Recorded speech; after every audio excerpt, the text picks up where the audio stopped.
حضور رحمت اینا انا صبرینا ماماشو تبریک داشتیم مرقتی تبریک خدا میکنیم برکتت ده خدا عمر دراز به برکتت ده خدا خورد نکنه خونده سوی معلومات شوی دختری به فروست شوی دختر به توفیق شوی خدا چی مراد مقصدی که داری در همین بهار به مراد مقصدت برسی همین خدا چه خیلی که ما را نگاه میکنین پروردگار شما را خدا نگاه کنه اینا دوستانی عزیز اینا مامام کتی شیشتم کم تر پدرکش کدام داشتم مرده مامام ده اینا دوستانی عزیز هم که بسوچه دیگه در همین عید بهار خرسان کنه تا سال دیگر پروردگار همطوری خرسان باشه رنگ گلای بهار شکوفان باشه همون فرزندک های ما که دوی ملاک در حق ما دوگوان دوی ما را یاد میکنن و ما فرزند شیدنیان خدا عمر دراز به برکت ببینن خدا خور نشون پروردگار هر مراد مقصد دارن به مراد مقصد شما رسونشون پروردگار به فرزنداش فرزند بته به دولتاش دولت بته خدا همو بیماراش شفای کامل بته همه تون خدا ساق سلامت به وطن و پیش اهل بیتم برسونه ربنا آتنا فی دنیا حسنة و فی الآخرة حسنة قنا عذاب النار برحمتک یا ارحم الراحمین آمین خور نشوید پروردگار در پناه خدا باشه رحمت یک بار دیگه با عیدات مبارک شد رحمت حضور رحمت بچم حضور خدا نگهبان باشه مرحبا جان خدا خورت نکنه چه خیلی که ما را نگاه کردین چه خیلی ما را تربیت کردین ای فرزنداتون ببینین رحمت انا ما خونه بر اومدیم دوستانی عزیز السلام علیکم ما خونه بر اومدیم نصیب باشه یک طرفی شهر میره میره ببینین ماه مارت امروز هفتم مارت هوا رو ببینین چه خیلی همه پری برف رفتیم اونجا رفتم گرفتیم این صبرینا خاطی خلاش بر اومدن رفتیستن نه کورتکات خشرویم کورتکات خشروی خدا ده رفتی نه پس بعد نمیکنیم رفتیم ما رفتیستم نه ما رفتیم هفته مرده کمتر سیر و گشت میکنیم کمتر تماشا میکنیم در خونه از یک شدیم امروز افتوبک خشروینی که هوا مینوسی و 17 گرادوس 18 گرادوس در یکاترینبورگ امروز هفتم مارت 18 گرادوس شب 27 گرادوس بود مینوسی 27 گرادوس مو ترسیدیم گفتیم کلی میبریم خنک میخریم نریم چند فکر کردیم بعد наконец-то گفتیم خیلی میریم چه خیلی باشه نباشه وسپشلینی که هوا خشروک افتوبک شمال نیست نرمال чувство نمیکنید مثل 18 گرادوس نه خلق اومده ایست نوستوسته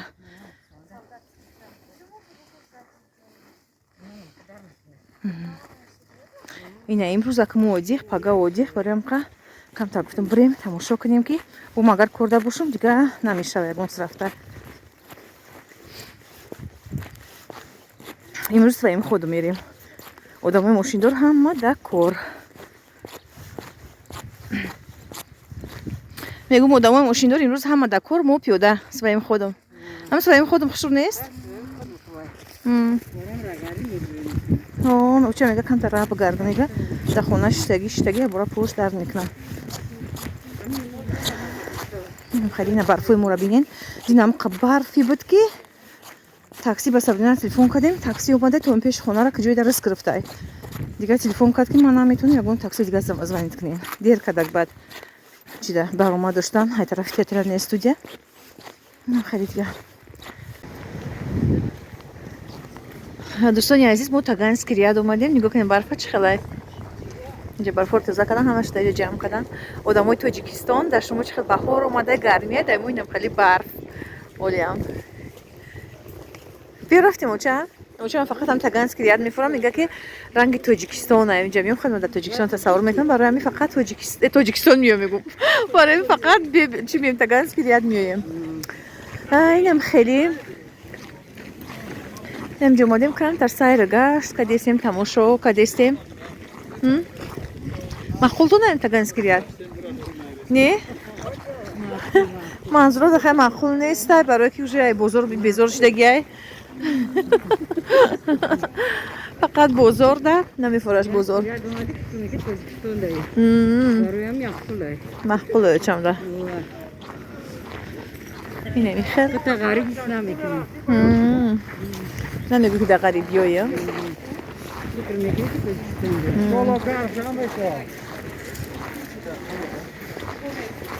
امروز خودم نه خودم کم میگم امروز خودم کم اگر این گم وقت بیاین همینجا بشه گذشته نمیشم خودم بسیاری که اوزی دم همشون خانه داشتن در روسیه و دیگه کدیستان کدام پالتو اینو میسیری اینو میفرمام خیلی سیری چکونه اما چه دیگه بگی اینم خیلی بیبی منظور خون پالتو خریدنیه پالتو میگیری و کورتکا ها این موزورا قدختنیو من دورم هم خیلی کابلوکاش بالا نمیپوشیدش نمیتونم اینم خیلی میریم دکنسه تماشا کرده یکون چیز الکلیمون میخریم و خونه میریم اینه میخریم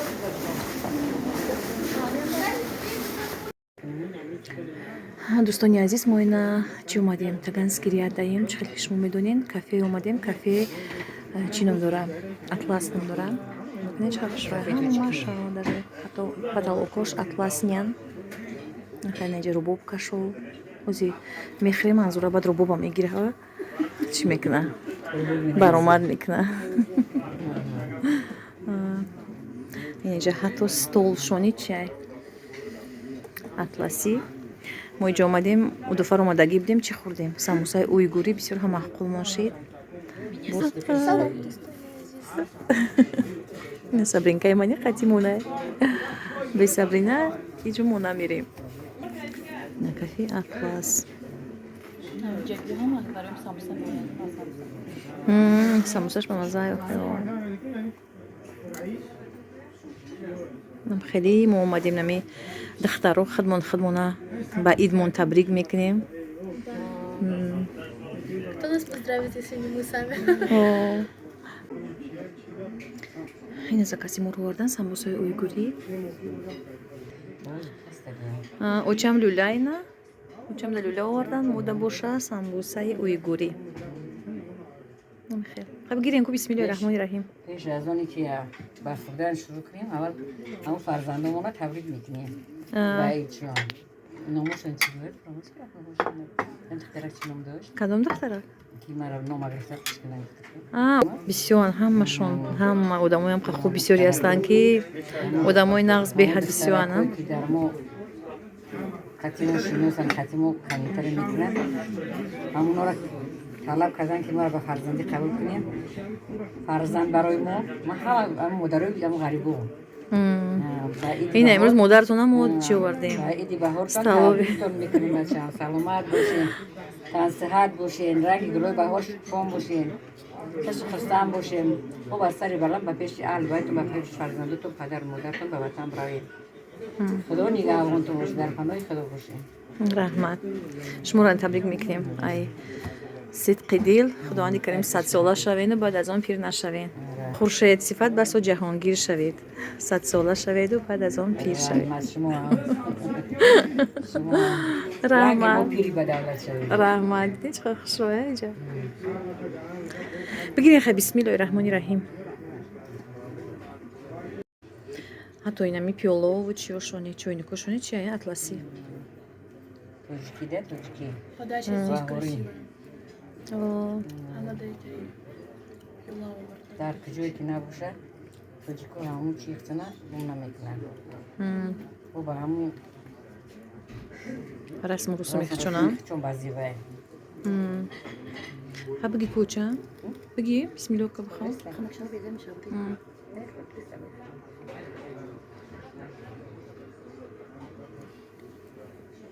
سامبوسوش بیشتر با مزه بده ملوی مکه موچه ملوی مکه سامبوسوش اگنی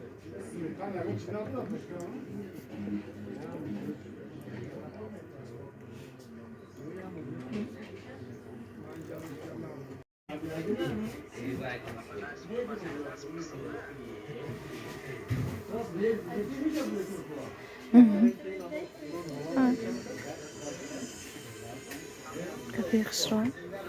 بیرفتیم خواهیم дӯстони азиз, мо ай кафе Атлас биромадем. дар ин ҷози мо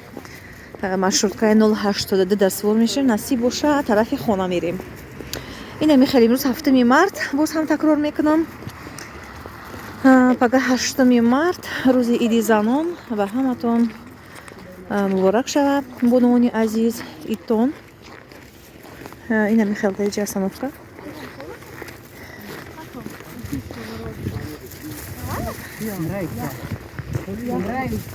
خلاص ما میریم خونه. خونه خوردی نه؟ نه. مازرو یخ که خورد کتی تو نکه دخته. نه تنم نرو. تو بکن. روشم قصر خشیده کی؟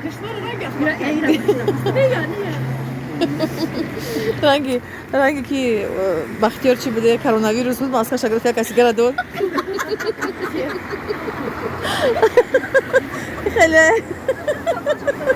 خیلی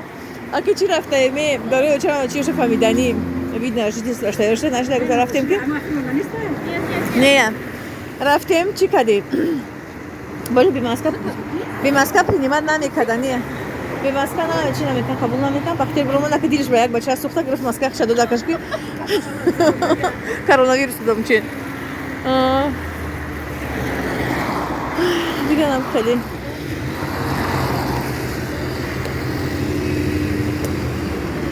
اینا یه جرا طرفی تاگانسکی ریاد میگن نمیشه توجیک هم خبیسی هستن که همش خریب توجیکو هم اینجا به زندگی که نمیگو توجیکستان دایی نمیگو در آسیایی